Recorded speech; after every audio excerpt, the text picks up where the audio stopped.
True knowledge exists in knowing that you know nothing. These are the words of the godfather of Western philosophy, Socrates, a man who was very controversial in his time, created many enemies in what he thought was his mission to show people one by one that in reality they knew nothing. To him, this was a necessary state to acknowledge and realize for there to be a true search for truth and wisdom and for a proper way to live your life. You have to first know more than anything that you know nothing. There's so much about the Socratic Method and his very effective conversational tools that he would use to show people and make them aware of the truth that really they knew nothing. We can apply these to ourselves. He had a different quote that was, "The unexamined life is not worth living," something along those lines.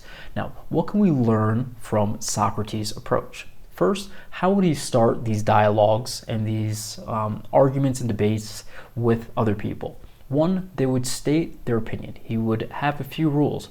It would have to be a truthful opinion to the person. So we're going to apply all of these to ourselves later on, but making sure that this is something we truly believe and it's coming from a truthful point is an important starting point. Next, we would examine the important words in it and define each of those. One thing I like to do is I have my own personal dictionary inside of my journal where if there's a word, something that I feel strongly about, I want to make sure that instead of just using a dictionary definition, through critical thinking, I write my own version of what this word means and how I can define it. So creating your own definitions for the important words in one of your beliefs is vitally important.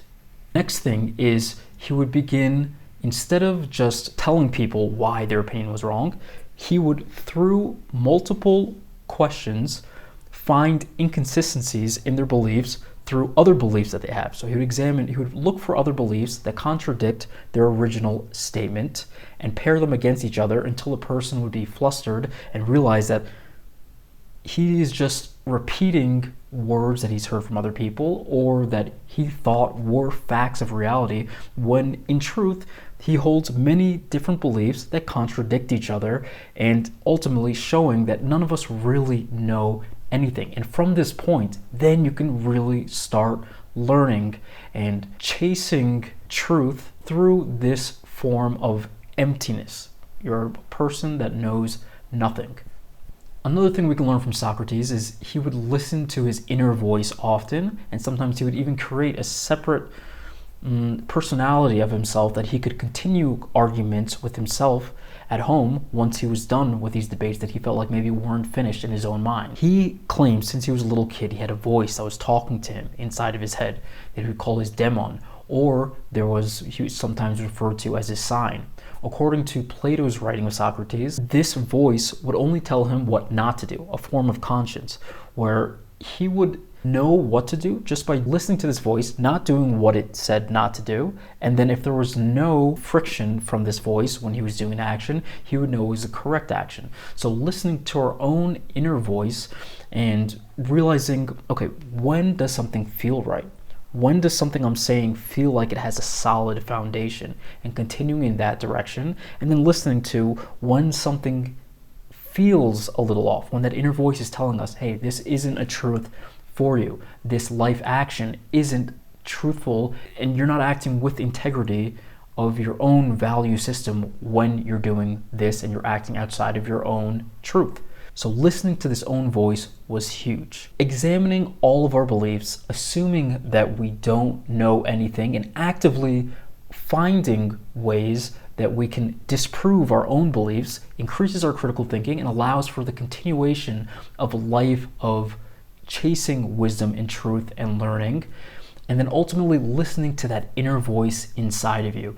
By following these steps constantly and also valuing questions over answers, looking for the right questions, a lot of times their debates wouldn't even end in, okay, well, this is actually what this means. It would just end off, you don't know what you're talking about, and this has been shown through the inconsistencies with your other beliefs that we brought up through questioning. But he would never ultimately give his own answer on what is the truth in this matter.